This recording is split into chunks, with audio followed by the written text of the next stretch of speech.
It's been a little while since we took a look at some of the very exciting and just in general awesome looking upcoming mods to Fallout 4, but that isn't because there hasn't been a ton of progress underway and getting posted online for us to enjoy. In this video, what I hope to do is showcase to you some smaller and also very large DLC or full game sized mods that are currently in the works for Fallout 4, including some of the very interesting and latest updates to some of those remake mods for New Vegas and Fallout 3. As weeks go on, it definitely continues to seem like Bethesda Game Studios won't have a massive new game announcement this year, so relying on some of these mods for older games may be all we really have, and there basically has been no indication that a big new remake is on the way. So hopefully this video serves to give you an idea of what you can expect in the future. But firstly, let's take a look at the Fallout New Vegas remake mod, that known as Fallout 4 New Vegas. We haven't talked about them in a while, but they did just share some really exciting news about a quintessential feature of those past Fallouts. And that of course is being able to visibly see when you or other NPCs holster your weapons. And basically they're adding that to Fallout 4 for Fallout 4 New Vegas, but likely also as a standalone mod for us to download and enjoy. So I know many of you may be thinking, well, this isn't new. Fallout 4 has seen mods in the past attempting to do this, but it was never quite right.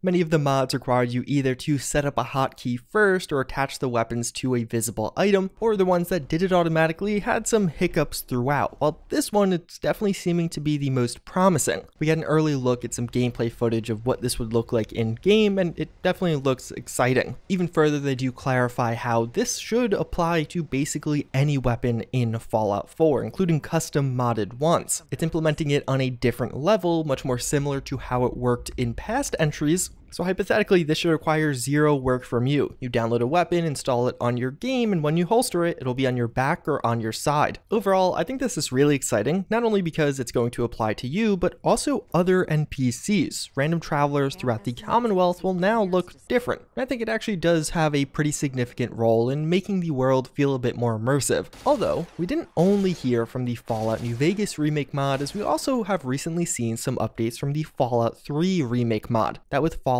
4 the Capital Wasteland project. They recently shared some images of two totally new items on their way, the Chinese stealth suit from Fallout 3 as well as the Chinese officer sword from Fallout 3. This of course just looks awesome. We get some beauty and glamour shots of the two, both a male and female variant. But even further, we have some shots of this in the recreated world for the Fallout 3 remake mod, which gets me even a little bit more excited. It definitely looks very cool, a much more faithful recreation than at points we've seen in the past. And overall, just another major milestone of an item to be completed that hopefully we'll get to play early for this remake mod's endeavor. But when it comes to standalone new features, that isn't all, as one of the other ones we got a glimpse at is actually from Fallout Miami, specifically showing us some blackjack that will be present in this mod. In the past, they teased with us a couple of different tables that would be available, some with a very specific design for one of the places you could explore in this larger mod, but now we actually get a top-down view of it in action, which just looks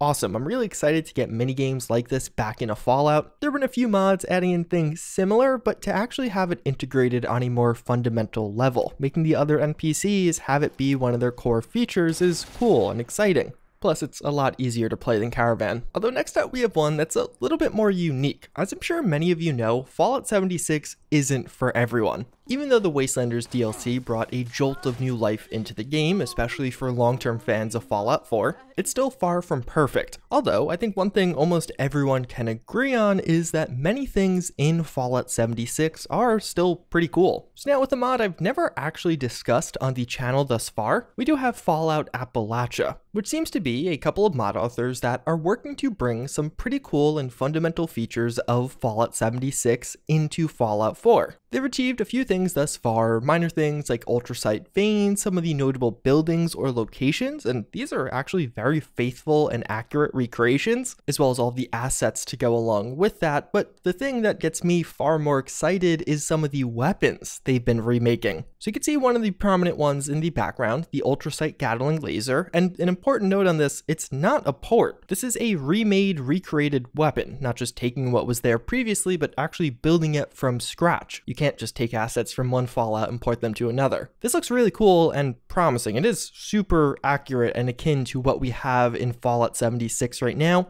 and they've even begun work on a M2 machine gun, known as the 50 cal in Fallout 76. This project looks really cool to me. I'm excited to see what they can do with it. I think there's a lot of promise with this one, a lot of really cool things they could do with this idea, but even further, something else that does look really promising is the modern samurai. So not too much is known as far as details on this one, outside of the obvious. It is a new armor mod for Fallout 4, and definitely one that looks quite complete. And there's really not much to say other than it just looks absolutely awesome. I think one of the coolest ways to integrate this would to have a unique samurai enemy that could spawn, perhaps a quest associated with it, although that does seem to be like quite a bit of work. But either way, the design of this armor is daunting, definitely would instill fear in an enemy, and just really cool overall. But then we also do have a tablet, which seems to be a new Pip-Boy replacer mod that is in the works by the same mod authors that brought us the Pip-Pad. Now things like this do tend to be pretty subjective, but I know for me at least, I have always used a Pip-Boy replacer mod since they've basically been released. I tend to use the Pip-Pad, but I've switched back and forth as new ones do come out, and this is definitely one that looks promising. Although we also see some updates on Peace. If you're not familiar, this mod is basically seeking to overhaul several aspects of Fallout 4.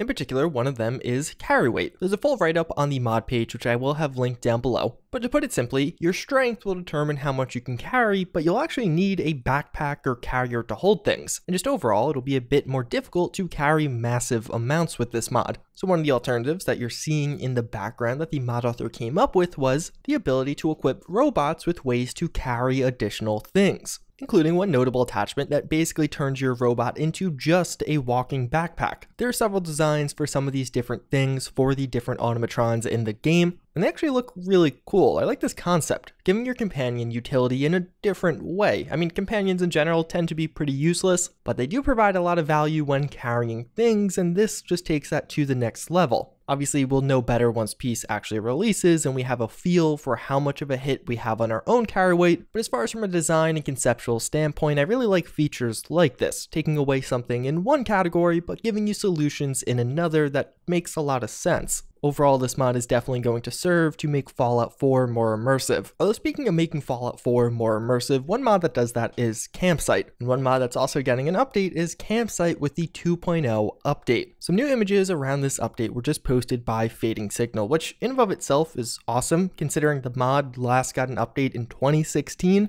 But has been regarded as quite quintessential even still 4 years later. One of the simple new additions are some new tents on the way. As the title suggests, with Campsite, you could just place down a tent some places as well as other camp supplies to set up more of a mobile base. With these new tents, there's also going to be some new animations for rolling up the sleeves of the tent, as well as enter and exit animations so NPCs won't get stuck in them. And speaking of NPCs, there's also going to be a totally new dog bed for dog meat. Not really adding a ton as far as gameplay aspects go, but definitely a lot in the way of immersion and just being lore friendly. But also some matches are getting added, although it's not totally clear what these will be used for, although it's probably going to be fire or other crafting things. Actually being able to start your campsite fire may now have a little bit more to go along with it. Overall, I love again the idea of a mod that's now 4 years old getting additional updates, but in particular with this one, it's such a special one because so many people still use it, so they'll actually be enjoying these updates and have improvements on their existing playthroughs potentially. Although something else that's making its way into Fallout 4 from Fallout 76 is the Red Shift Power Armor, otherwise known as the Communist Power Armor. This was recently added to the Atomic Shop. It is a microtransaction, and we have some very early, as in just a work in progress helmet shots of it getting added to Fallout 4. So I feel like in most cases, I probably wouldn't cover this, but this same mod author has already completed recreations of the Ultrasight Power Armor, which just looks awesome and was recently released, and the Excavator Power Armor for Fallout 4. The Communist Power Armor, as well as several others that have popped up on the Atomic Shop, have an awesome design, but don't have much in the way of new or custom features, and really are just something that cost money. Getting some more of that on the Fallout 4 side, I think would make these really cool and special, and this is definitely a mod to look forward to. But the next up, we have a pretty unique one, the GILBOA Snake Double Barrel AR-15. This is cool because it feels like one of those real weapons that would fit really well in the Fallout universe. It's functionally two AR-15s put together into a double-barreled AR-15, also dual mag. Thus far, it seems like the mod author has really only gotten the model work done, incorporating that into Fallout 4. There's so many AR mods for Fallout 4, but this seems like one that wouldn't have a ton of problems kind of standing out from the pack, immediately diversifying itself because, well, there's two barrels. It shoots two bullets at once. Good implementation, making this a one-off unique, or having a small quest or kind of crazy boss enemy that carries it could make it really cool. And I'd love to see some more or additional updates on it. Although overall, that's pretty much going to wrap it up for this video. That is a look at some of the currently work in progress upcoming mods for Fallout 4. I know some of you guys have been getting tired of the 76 content, so hopefully you enjoyed this one. But until next time, I thank you all again for watching, and I hope to see you all later.